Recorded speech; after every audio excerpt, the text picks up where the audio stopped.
Remtun. Assalamualaikum warahmatullahi wabarakatuh. Kami dari kelompok 3 akan menjelaskan tentang benda-benda langit.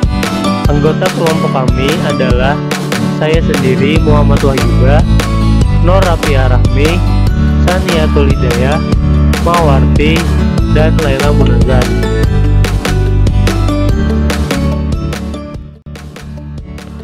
Pertama, saya akan menjelaskan benda-benda langit. Benda-benda langit adalah objek fisik atau struktur yang ada di alam semesta yang teramati. Contoh benda langit adalah planet, satelit, bintang, nebula, galaksi, asteroid, meteoroid, dan lain sebagainya. Semua benda langit, termasuk peta surya yang terdiri atas planet, satelit yang mengelilingi planet, bintang, dan bahkan galaksi memiliki orbit atau garis edar masing-masing. Semua orbit ini telah ditetapkan berdasarkan perhitungan yang sangat teliti dengan cermat. Yang membangun dan memelihara tatanan sempurna ini adalah Allah, pencipta seluruh alam sekalian. Ni kok tahu yang thang fakta.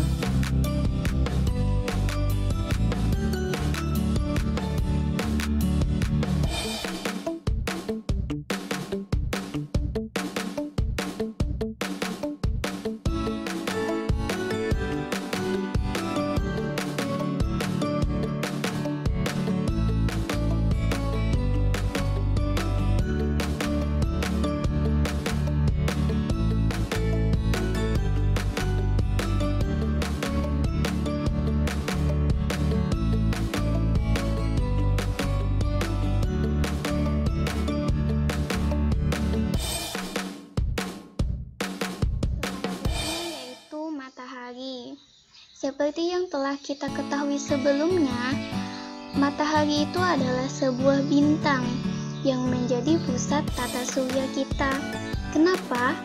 Karena matahari memiliki massa terbesar, yaitu 1989 dikali 10 pangkat 30 kg, sekitar 333.000 kali massa bumi.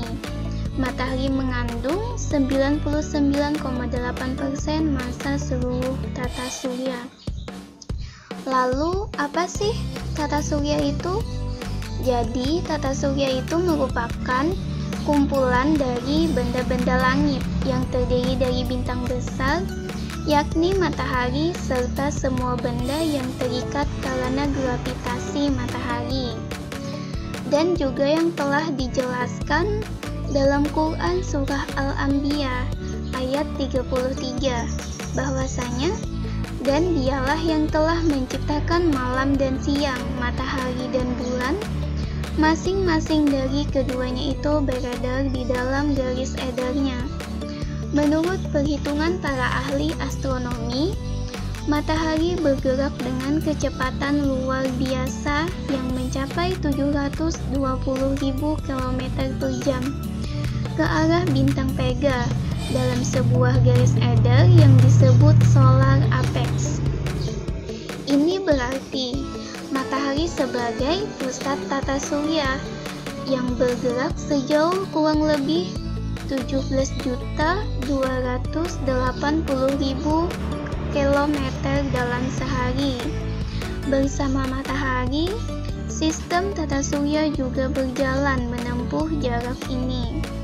Selanjutnya, semua bintang di alam semesta berada dalam suatu pergerakan serupa yang terencana.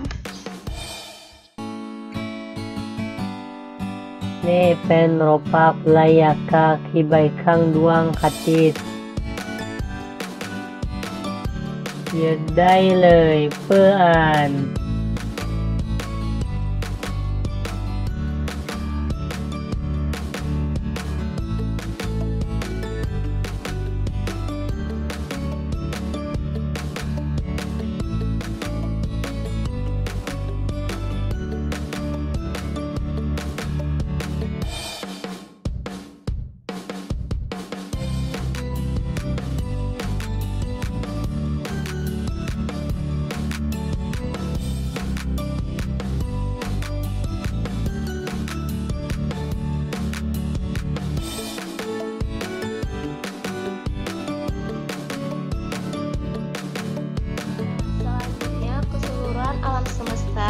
yang dipenuhi oleh lintasan dan garis edar seperti dinyatakan dalam Al-Quran surah Az-Zariyat ayat 7 yang artinya demi langit yang mempunyai jalan-jalan. Terdapat sekitar 200 miliar galaksi di alam semesta yang masing-masing terdiri hampir 200 bintang. Sebagian besar bintang-bintang ini mempunyai planet dan sebagian besar planet-planet ini mempunyai bulan. Selama jutaan tahun, masing-masing seolah berenang sepanjang garis edarnya dalam keserasian dan keteraturan yang sempurna dengan yang lain. Selain itu, jumlah komet juga bergerak bersama sepanjang garis edar yang telah ditetapkan. Garis edar di alam semesta tidak hanya dapat dimiliki oleh benda-benda angkasa. Galaksi-galaksi pun berjalan pada kecepatan luar biasa dalam suatu garis peredaran yang terhitung dan terencana. Selama pergerakan ini, tak satu pun dari benda-benda angkasa ini memotong lintasan lain atau bertabrakan dengan yang lainnya. Bahkan telah teramati bahwa sejumlah galaksi berpapasan satu sama lain tanpa satu pun dari bagian-bagiannya yang bersentuhan. Dapat dipastikan bahwa pada saat Al-Quran diturunkan, manusia tidak memiliki teleskop masa kini maupun teknologi canggih untuk mengamati ruang angkasa yang bergerak jutaan kilometer. Tidak pula mengetahui fisika maupun astronomi modern. Oleh karenanya, saat itu tidaklah mungkin untuk menyatakan secara ilmiah bahwa ruang angkasa dipenuhi lintasan dan garis edar, sebagaimana yang dinyatakan dalam ayat tersebut.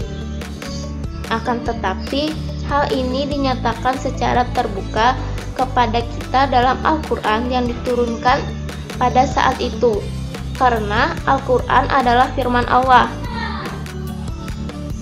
Pada saat sains empiris tidak membedakan antara sinar dan cahaya, padahal waktu itu sains empiris sedang pada puncak kejayaannya.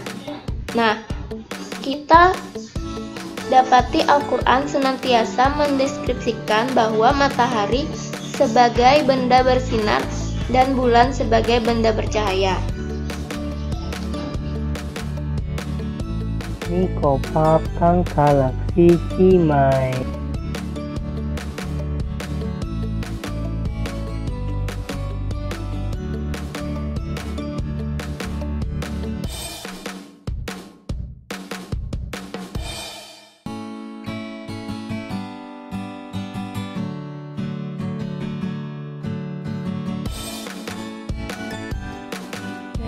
Di alam semesta tidak hanya dimiliki oleh benda-benda angkasa.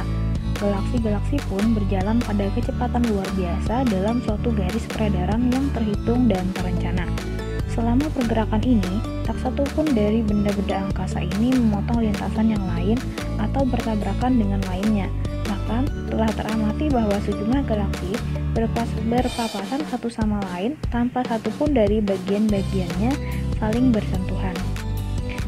Nah, dapat dipastikan bahwa pada saat Al-Quran diturunkan, manusia tidak memiliki teleskop masa kini ataupun teknologi canggih untuk mengamati ruang angkasa yang jaraknya jutaan kilometer. Tidak pula pengetahuan fisika ataupun astronomi modern. Karenanya, saat itu tidaklah mungkin untuk mengatakan secara ilmiah bahwa ruang angkasa dipenuhi lintasan dan garis edar sebagaimana dinyatakan dalam ayat tersebut. Akan tetapi, hal ini dinyatakan secara terbuka kepada kita dalam Al-Quran yang diturunkan pada saat itu, karena Al-Quran adalah firman Allah Subhanahu wa Ta'ala.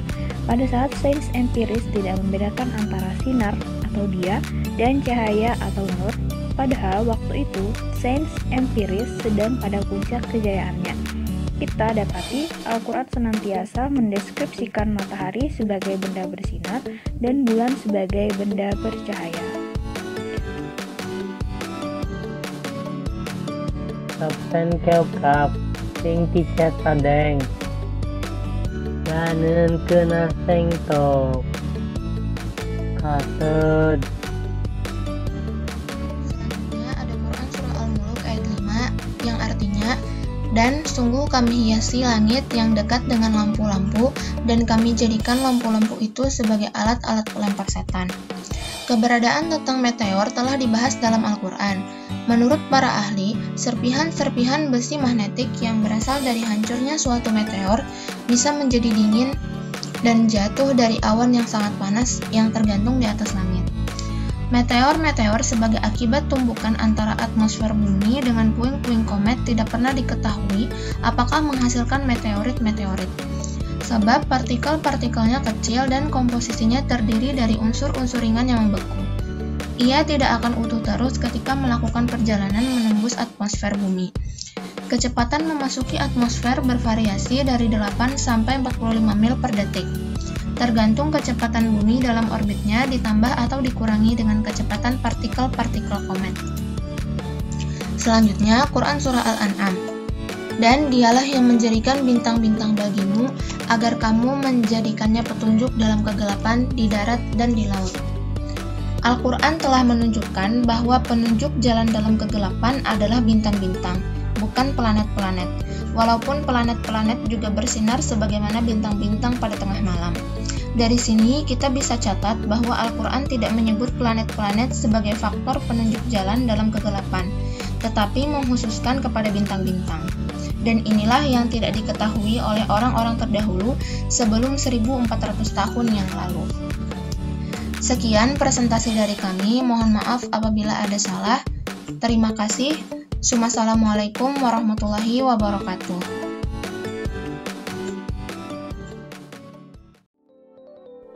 Menai Papillon ไม่ต้องสง มี สัย ที่จอดที่มีความซอกแอนกัน ก็เลยรักจนหมดหัวใจ เป็นตายยังไง เราได้รับความรู้ว่ามีประโยชน์ ฝันไปไกลถึงไหนว่า ข เธ อบ อ คุ มี ณ ใจ กอบ เสมอ